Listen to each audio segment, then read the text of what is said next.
Hey guys, it's Dan here, welcome back to the channel. So today's video is essentially just going to be a Call of Duty news roundup, as well as a bit of input from myself on a glitch that I have found in game. So without further ado, let's get into it. So the first bit of news that I want to go over is that Call of Duty Modern Warfare 2 has had the most successful launch in Call of Duty history. Over the last few days, it has managed to bring in $800 million of profit, which is the highest grossing launch of a Call of Duty game since Call of Duty existed, basically. And I believe that the record before this was original Modern Warfare 3 that had a $775 million launch weekend, and that was all the way back in 2011, so obviously a long time ago. But yeah, Modern Warfare 2 has now officially beaten that, like I said, $800 million. So Call of Duty is still alive, no matter how bad the games do seem to be nowadays. You know, they're still kicking. The next bit of news is that Treyarch, of all companies, to announce something for an Infinity War game, have announced that ranked play is going to be coming to Modern Warfare 2 in 2023, and that's going to include competitive modes, ranked skill divisions, visible skill ratings, a top 250 leaderboard, so top 250 players, I'm assuming, in your region, and maybe globally as well as competitive rewards. And it does also say underneath that more details to come.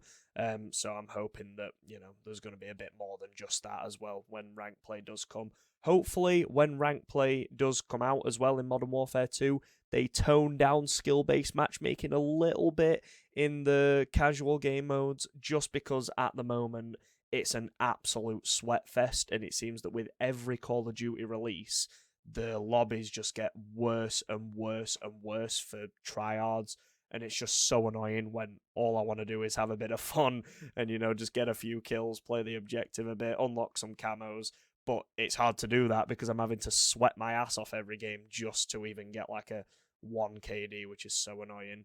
So with that announcement as well, they did also make a couple of tweets underneath that one. So the first one saying that in the meantime, Modern Warfare 2 players can throw down in the CDL mosh pit, which is arriving at the start of Season 1, and they'll have more details about what and where you'll be playing closer to the launch.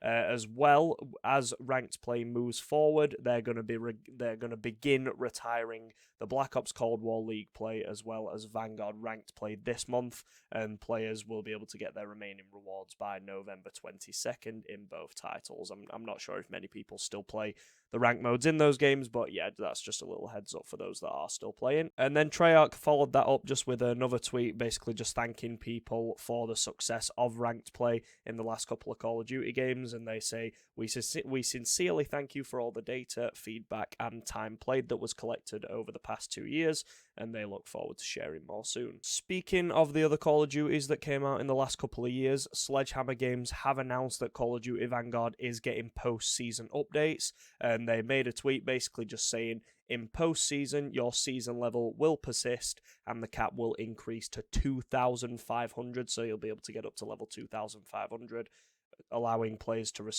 reach all 23 prestige levels, and additionally, all seasonal challenges will be made available to complete at any time. So, you know, as much hate as Vanguard got, it is nice that Sledgehammer Games are still committing to that game now that Modern Warfare 2 has come out, so they will be you know, updating the game post-season, as they call it. So yeah, they basically just said, gear up for the Vanguard post-season as updates to player progression, the battle pass, and more begin to roll out in the coming weeks.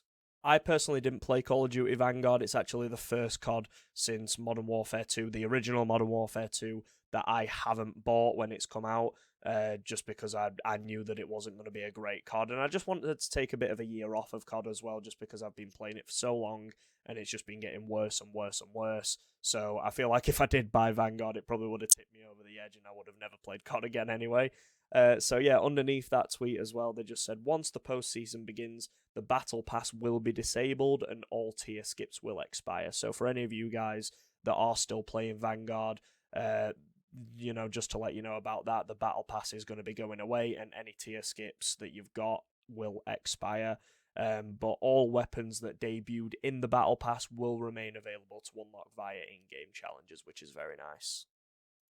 Another thing that I was going to touch on in a video yesterday, but I didn't really have time to make one yesterday, unfortunately, so I couldn't really put this out. But Infinity Ward have also made a Trello board, which, if you don't know what that is, it's essentially just a website where they post all of the issues with the game that people have, and then there's like a status bar showing whether it's in progress or, if it's been looked into, or if they're currently patching it, which is a really nice touch. It's a good way for them to actually engage with the community, and it also shows that they are sort of listening to player feedback, so that they're not just ignoring people. I can't see anything to do with like dead silence or the original UAV radar being on there, which is kind of annoying. But maybe they'll do something with that in the future, I hope. So yeah, just to point out a few things that they are currently working on. I'm not going to bother talking about the ones that have already been fixed, just because I don't really see a point now. But on the Trello board, the global known issues, the one at the top says we're aware of some players experiencing crashes when partying up. So if you were trying to play with your friends, a lot of people were just crashing as soon as they tried to get into a game. So that is currently on orange status, which essentially just means that that a ticket has been created and a fix for that is coming in a future update. And then for PC players as well, they've also said that they've noticed some stability issues with the latest NVIDIA drivers, and for now they'd suggest to use one of the old ones. So the old ones that they suggest for you PC guys out there like me would be the NVIDIA drivers 516.59 or 522.25 compared to the 526.47, which is the one that's out at the moment. Also, there was a bit of a game-breaking bug where if you pinged a player and they died basically at the exact same point, they would remain permanently pinged for the rest of the game, so you could just see where they are. It was basically just having like a mini wall hack, but yeah, they have disabled ping while they try and find a fix for that. So on the Trello board website, it is in yellow status at the moment, which basically just means that they're currently working on a fix for that. So hopefully that'll be resolved in the future. And then another one, just a very small one. They said that they were aware of a visual bug affecting some grass textures on Sarif. I'm not sure how to say that, but Sarif Bay. So yeah, that's another one. And then for any Xbox guys out there, they've said that some Xbox users will experience a bug where their player icon on the minimap disappears after the user dies and gets revived. I'm not going to notice that because I don't play on Xbox, but they have said that a ticket has been created for that, and a fix is coming in a future update. Anyway, that's about it for the news. So the thing that I wanted to talk about, I'm not sure whether this is actually known at all. It doesn't really say it here, so I'm assuming not. But on PC, at least, I don't know if this is the same for console players, but whenever I get killed in a game and I watch the kill cam of the guy that's killed me, it says in the bottom left corner all the time, no matter what perks they have, that they have battle hardened and double time. Now, I've noticed that whenever I've got a UAV and players aren't showing up on the minimap, so say for example, I'm running through a hallway and the minimap is clear, there's a UAV up, and then someone pops out and kills me, I automatically assume that they've got Ghost, because I would think that they have Ghost if I can't see them. But when I die and I watch the kill cam, they just have those two perks. It's always battle hardened and double time. So even if it's like 5-6 minutes into the game, where people are going to have their like bonus perks and then their ultimate perk or whatever it's called, it still doesn't show that. It only shows the two perks. The only time that it shows all four is at the very end of the game, where the player gets the final kill or the play of the game. So yeah, I'm really hoping this is just a minor bug where it's showing the perks that the player has incorrectly, rather than being some kind of glitch with either the UAV or the minimap, because I do think that is quite a big issue if that is a problem, because it's a UAV, for God's sake. It's like the most well-known kill streak in Call of Duty history. Basically everyone and their nan runs the UAV. So yeah, I hope that they do fix that soon. One last little thing that I did forget to mention, a Call of Duty leaker by the name of Ralph's Valve. I've never actually heard of him, but Modern Warzone actually quoted this guy for this. So he's actually leaked that the UI in Modern Warfare 2 and Warzone 2 is going to get a complete overhaul that'll be performed in stages rather than all at once, according to a new report by that leaker. And he's basically just said that he's been speaking to people, and it's a work in progress. There's a lot of moving pieces, and updates have been well underway. So that is really good news actually, because the current UI in Modern Warfare 2 is really bad.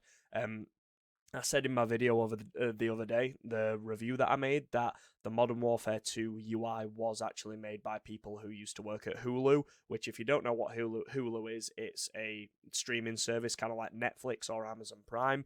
So that would explain why the UI in Modern Warfare 2 looks more like a streaming service than it does a video game. But so I hope that comes out sooner rather than later, because it is an absolute mess to kind of navigate anywhere at the moment. And I'm not sure if this is down to the UI team, but the UI is also extremely laggy, especially when you get into a lobby. It freezes for like a full second every time you try and click anything, so it's essentially impossible to even make a class once you're actually in a lobby, which is really annoying. So yeah, that's basically everything I had for you guys today. I do hope you enjoyed this video. If you did, please leave a like and also subscribe to it. If you're new to the channel, it does help me out a lot. And also leave a comment, just your thoughts on the things that I talked about in this video. And also, if you notice the glitch that I talked about, the one with the UAV and the perks not kind of lining up right, hopefully, like I said, it's not an issue with the